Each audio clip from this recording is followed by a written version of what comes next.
പറിക്കുന്നൊന്നും അത്ര വ്യക്തമായിട്ട് കാണിക്കാൻ പറ്റൂല. അഡ്ജസ്റ്റ്മെന്റ് ചെയ്യുക. ഒരടി നീളമുള്ള ട്രൈപ്പോഡും ഞാനുമാണ്.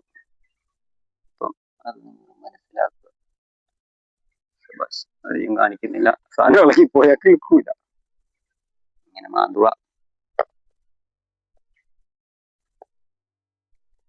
ചെയ്യണ്ട. കേൾക്കൂ എന്നുള്ള പ്രതീക്ഷയിൽ നമ്മൾ കുഴിച്ചു വെക്കുക. ഒരെണ്ണമല്ല കേട്ടോ, രണ്ടെണ്ണം വെക്കാം. ഒന്ന് പോയാൽ ഒന്ന് ബാക്കപ്പായിട്ട് നമുക്ക് വെക്കാം. കുറച്ചുകൂടെ താമസിച്ചാണെങ്കിൽ ഇത് മര്യാദയ്ക്ക് ഊരി കിട്ടും.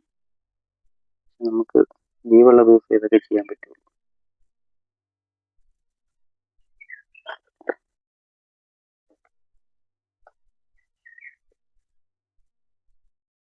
ഓക്കെ, രണ്ടെണ്ണം. ഒരു മിനിറ്റ്. രണ്ടാമത്തെ രാജന്റെ കൈ കയറിയിട്ടുണ്ടോ? കൈ കയറിയോ? സവാശ്, ഒരെണ്ണം കിട്ടിയിടെ.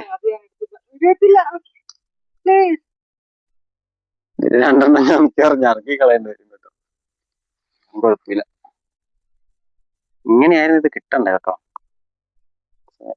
ബൈ ചാൻസ് എന്താന്ന് വെച്ചാൽ അതിലത് കിട്ടിയില്ല. ഒരെണ്ണോടെ വെച്ചേക്കാം. അത് പറിക്കും. അങ്ങനെ പറിച്ചു നോക്കിയാലോ. ആ കിട്ടിയടേ, അതും കിട്ടി.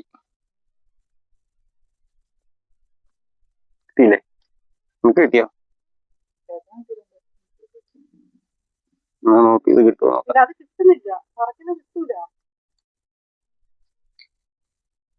പിന്നെ എല്ലാവർക്കും ശ്രമിച്ച് ഇതിൻ്റെ അകത്ത് വെച്ചാൽ എന്താ ഉപയോഗം? ഇങ്ങനെ കിട്ടും. അപ്പൊ വേര് പോകൂല. ഓക്കെ, വിളിച്ചു നോക്കണമല്ലോ ദൈവമേ. അത് കാണിക്കാൻ വേണ്ടി 10 ആണല്ലോ. 4 പേരും തക്കാളിയാണ്. തക്കാളി കൊണ്ട് ഞാറ ടേസ്റ്റ്.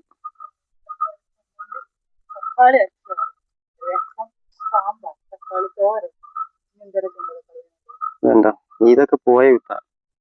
എത്ര ദിവസം കഴിഞ്ഞിട്ട് പണ്ടാരൊക്കെ കിളുക്കുന്നുണ്ട്. രണ്ടെണ്ണം പോരാ, അതിനകത്ത് വെക്കണം. ഇനി അത് വിട്ട് കൊള്ളൂല. മുളയ്ക്കാൻ ഇത്ര താമസം വേണം വിത്തിന്.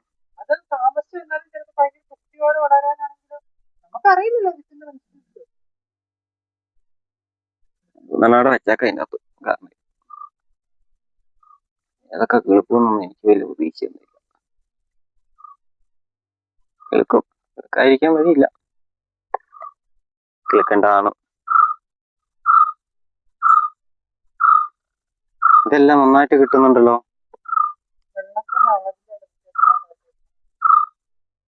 വെള്ളത്തിന്റെ അളവൊന്നും പറയരുത്. വെള്ളത്തിന്റെ അളവ് കുറഞ്ഞ കാരണം ഇതൊന്ന് പറിച്ചു വെക്കേണ്ട ഗതികേട് വന്നു.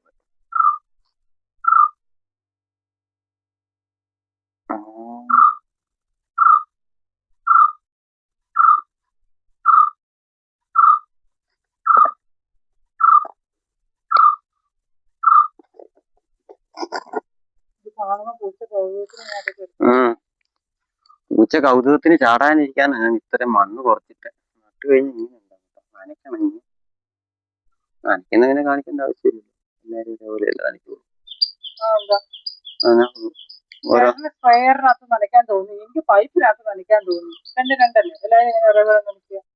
നടുന്നവര് പൊട്ടന്മാരൊന്നുമല്ല. അതിൻ്റെ അകത്ത് ചീര വെക്കാനാണ്.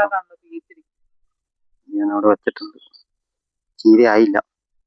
ചീരയാകുമ്പോ ചിലപ്പോ ഞാൻ അതിന് കുറച്ച് വിത്ത് പോകാൻ കേട്ടോ.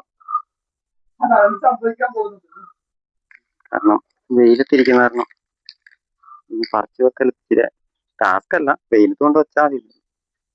ഓക്കെ, ബാക്കി നനയ്ക്കുന്ന വേണ്ടല്ലോ.